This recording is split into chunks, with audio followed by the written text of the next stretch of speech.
अच्छा, तो अब हम जो है वो ये वाली कंडीशंस देख लेते हैं जो इसने शेयर की हैं, ठीक है, सही है। अच्छा, तो यहाँ पर सबसे पहले ही क्या है कि डिमांड यहाँ पर किस तरह से चेंज हो रही है कि preferences change in favour of good, यानी कि जो गुड है वो जो है वो इंक्रीज़ हो रहा होगा, ठीक है।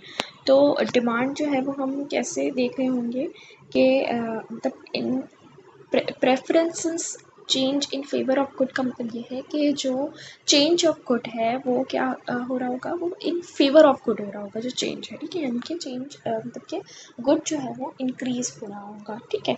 तो हमारे पास यहाँ पर डिमांड को कैसे हम देखेंगे कि डिमांड इंक्रीज़ या डिक्रीज़ हो रही है। सबसे पहले तो यहाँ पर हम देख रहे हैं कि फेवर ऑफ गुड जो है वो इंक्रीज़ हो रहा है, ठीक है।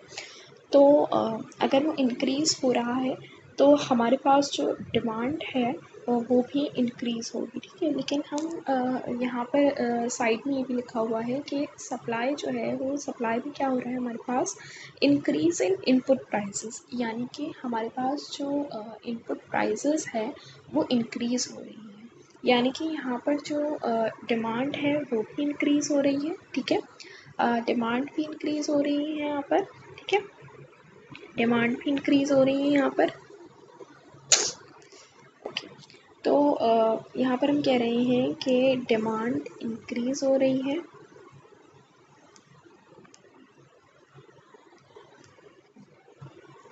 डिमांड जो है वो इंक्रीज़ हो रही है, ठीक है। और सप्लाई में हम कह रहे हैं कि इनपुट प्राइसेस भी इंक्रीज़ हो रही हैं, जिसकी वजह से सप्लाई जो क्या है वो डिक्रीज़ हो रही है, ठीक है।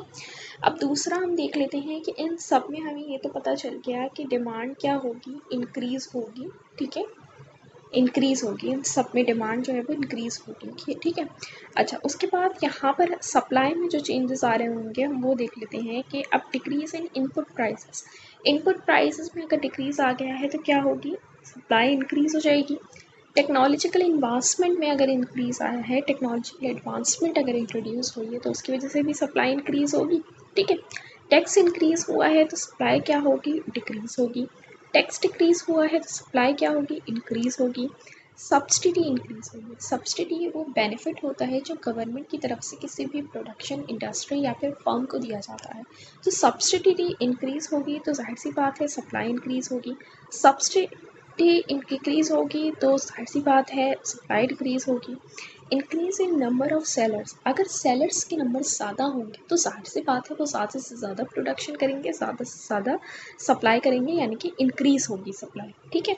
और अगर हमारे पास decrease in number of sellers तो हमारे पास जो है वो सप्लाई भी क्या होगी, डिक्रीज़ होगी, ठीक है।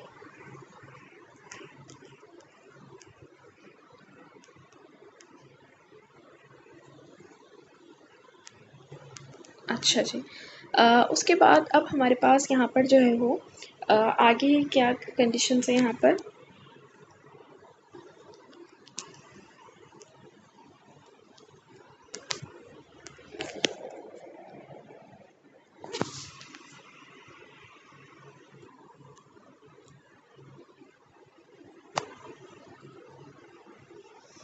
अब हमने ये देख लिया कि हमारे पास जो सबसे पहले जो चेंजेस आ रही हैं वो कैसी आ रही थी, हमारे पास इन फेवर ऑफ गुड आ रही थी, ठीक है।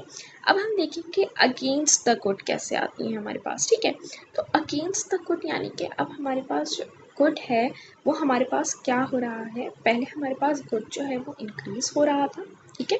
अगर हम कहते हैं कि हमारे पास गुड इंक्रीज़ हो रहा है तो उसकी डिमांड जो है वो भी इंक्रीज़ हो जाएगी। अगर गुड हमारे पास जो है वो मतलब कि डिक्रीज़ हो रहा है तो उसकी डिमांड भी डिक्रीज़ हो जाएगी।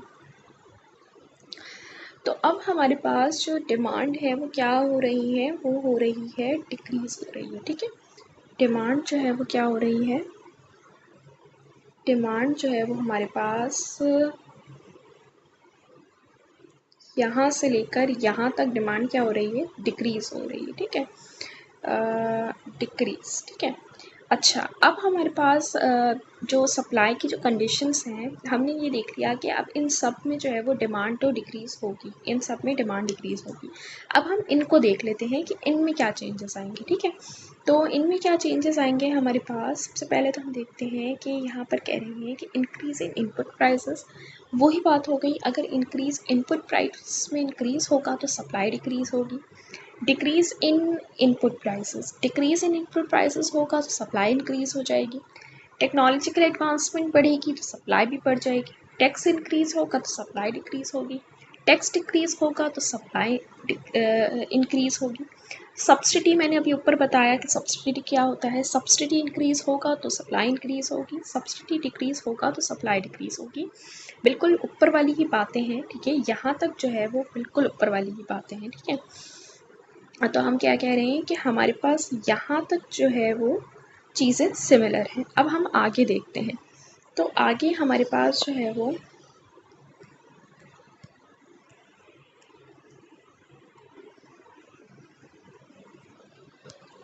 आगे हमारे पास यहाँ पर डिमांड हमारे पास कैसे इंक्रीज़ या डिक्रीज़ यहाँ पर हो रही है कि कह रहे हैं कि इनकम इंक्रीज़ हो रही है, यानी कि नॉर्मल गुड की जो है वो डिमांड इंक्रीज़ होगी।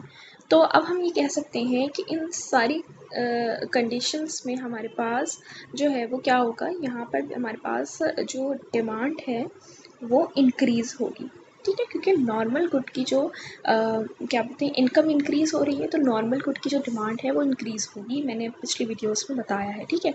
अच्छा, अब हम देख लेते हैं कि सप्लाई में क्या चेंजेस आएंगे, किन किन कंडीशंस की वजह से। तो यहाँ पर भी वही सारी चीज़ें हैं कि इंक्रीज़ इन इनपुट प्राइसेस, तो हमारे पास सप्लाई डिक्रीज़ हो जाएगी। डिक्रीज़ इन इनपुट प्राइसेस, तो सप्लाई जो है वो इंक्रीज़ हो जाएगी। टेक्नोलॉजिकल एडवांसमेंट, बिल्कुल सारी वही सब चीज़ें हैं, ठीक है। अच्छा, बस यहाँ पर क्या है, डिमांड अब यहाँ पर डिफरेंट हो गई है, चीज़ें सारी वही ऊपर वाली सब हैं, ठीक है। अब हम देखते हैं कि अगर डिमांड जो है वो डिक्रीज़ हो रही है, ठीक है, तो यहाँ पर हम कह रहे हैं कि यहाँ से लेकर हमारे पास जो है वो यहाँ तक जो है वो क्या हो रही है, डिमांड अब डिक्रीज़ हो रही है। क्योंकि इनकम डिक्रीज़ हो रही है तो नॉर्मल गुड की डिमांड भी डिक्रीज़ हो रही है। बाकी जो सप्लाई की जो कंडीशंस हैं वो बिल्कुल सेम ही हैं, ठीक है। अच्छा, अब यहाँ नीचे जो डिमांड वाली वो हैं उसमें देख लेते हैं कि यहाँ पर क्या है, इनकम इंक्रीज़ हो रही है तो इन्फीरियर गुड हमने कहा था कि इन्फीरियर गुड क्या होता है कि हमारे पास जो है वो फॉर एग्ज़ाम्पल कि मेरे पास ना पहले मैं कोई एग्ज़ाम्पल्स तो खैर मैंने पहले दे दी थी, तो अभी थोड़ी मुख्तसर सी बात करते हैं कि इन्फीरियर गुड वो होता है जिस पे इनकम हमारी इंक्रीज़ होती है तो हम उस गुड्स को छोड़ के उससे बेहतर वाले गुड्स की तरफ चले जाते हैं, ठीक है। तो ज़ाहिर सी बात है, जब हमारे पास इन्फीरियर गुड की जो इनकम है वो इंक्रीज़ हो रही है, इनकम इंक्रीज़ होने का मतलब क्या है, इन्फीरियर गुड की डिमांड जो है वो डिक्रीज़ होगी। यानी कि इसमें हमारे पास डिमांड क्या होगी, डिक्रीज़ होगी हमारे पास डिमांड, ठीक है। तो इन्फीरियर जब इनकम इंक्रीज़ हो रही है तो इन्फीरियर गुड की डिमांड जो है वो डिक्रीज़ हो रही है। बाकी जो सप्लाई की जो कंडीशंस हैं वो तो सेम ही है, ठीक है। उसके बाद हम आगे देख लेते हैं यहाँ पर कि आगे क्या बात हो रही है। आगे ये बात हो रही है कि इनकम डिक्रीज़ हो रही है, ठीक है। तो इनकम जब हमारे पास डिक्रीज़ हो रही है तो ज़ाहिर सी बात है हम अपनी कम इनकम में उन्हीं चीज़ों को अफोर्ड कर सकते हैं ना, ठीक है। तो अब हमारे पास जो डिमांड है वो क्या हो रही है, इन्फीरियर गुड की वो इंक्रीज़ हो रही है। बाकी सप्लाई की सारी सेम ही कंडीशंस है जो हमने पहले वाले उसमें देख ली हैं, ठीक है। अच्छा, अब यहाँ पर क्या कह रहे हैं कि price increase of substitute good. हमने कहा कि अब जो सब्सटीट्यूट गुड है ना उसकी प्राइस इंक्रीज हो गई है। तो जाहिर सी बात है, हमने पहले भी ये देखा है कि फॉर एग्ज़ाम्पल हमारे पास जो है वो जैसे कोका कोला की प्राइस अगर हमारे पास इंक्रीज़ हो गई है तो क्या करेंगे लोग, पेप्सी को इस्तेमाल करना शुरू कर देंगे। तो सब्सटीट्यूट गुड की प्राइस इंक्रीज़ होने की वजह से हमारे पास जो डिमांड है ना वो क्या हो जाएगी, हमारे पास डिमांड जो है वो इंक्रीज़ हो जाएगी, ठीक है। बाकी हमारे पास सप्लाई की वही सारी कंडीशंस हैं जो हम देखते आ रहे हैं, ठीक है। अच्छा जी, अच्छा, अब हमारे पास हमने ये देख लिया। अब हम देखते हैं दूसरा, ठीक है।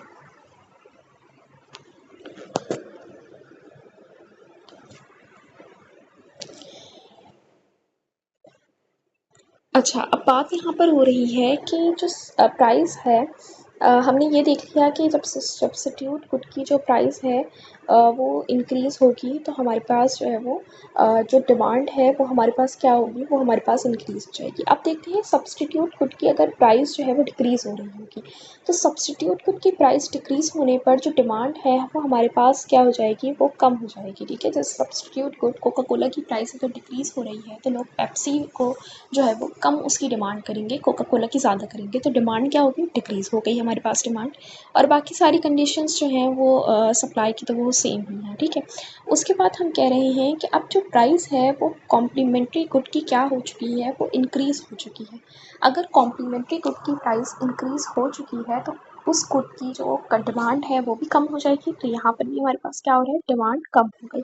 और इसी तरह से अगर प्राइस ऑफ कॉम्प्लीमेंट्री गुड की जो है वो डिक्रीज़ हो जाएगी तो हमारे पास जो डिमांड है वो क्या हो जाएगी, वो इंक्रीज़ हो जाएगी। सारी कंडीशंस हम पहले पढ़ चुके हैं, लेकिन अब इन कंडीशंस को हमने जो है वो साइमल्टेनियसली देखना है, यानी कि अब जो ये वाली शीट्स के जो ग्राफ हैं इसमें जो डिमांड और सप्लाई का इंक्रीज़ या डिक्रीज़ है वो एक ही ग्राफ में शो किया जाएगा। पहले तो हम सिर्फ ये देख रहे थे ना कि सिर्फ एक ग्राफ में हम डिमांड की चेंज देख रहे थे और फिर अगले ग्राफ में हम सप्लाई का चेंज देख रहे थे।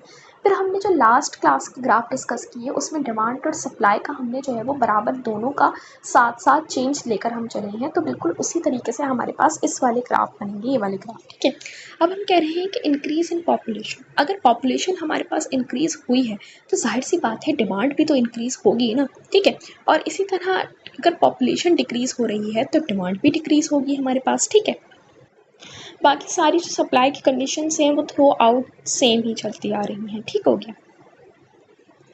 अच्छा, उसके बाद अब हम कह रहे हैं कि हमारे पास जो है वो हमने यहाँ डिक्रीज़ इन पॉपुलेशन तक देख लिया। अब हम कह रहे हैं कि मार्केटिंग एंड एडवर्टाइजमेंट जो है वो हमने इंक्रीज़ कर दी है। ठीक है, फॉर एग्जांपल आपने देखा था जब KFC जो है वो बहुत ज़्यादा मतलब कि उसका बॉयकॉट चल रहा था, तो KFC वालों ने क्या किया, अपनी जो मार्केटिंग थी या अपनी जो एडवर्टाइजमेंट थी उसको इंक्रीज़ कर दिया था।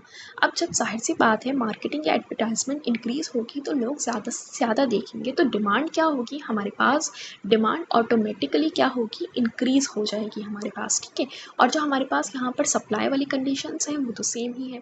अब हम देख रहे हैं कि मार्केटिंग और एडवर्टाइजमेंट जो है वो कम हो चुकी है।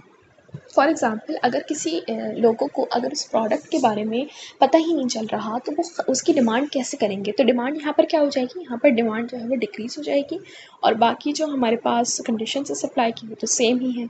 तो बस हमारे पास यही ग्राफ है, लेकिन इनमें हमारे पास बस फ़र्क ये है कि हमने डिमांड और सप्लाई को हमने जो है वो साइमल्टेनियसली देखना है, यानी कि एक साथ देखना है, बल्कि हमने इन दोनों के अलग अलग ग्राफ नहीं बनाने, बल्कि एक ही ग्राफ में हमने देखना है कि डिमांड का क्या चेंज आ रहा है और सप्लाई का क्या चेंज आ रहा है। ठीक है, तो बस हमारे पास ये ग्राफ जो है वो कंप्लीट होते हैं। इसके बाद अब हमारे पास जो असाइनमेंट वाला काम है वो बच गया है, अब वो जो है वो मैं मतलब वो भी मैं करवा दूँगी अगली वीडियो में। ठीक है।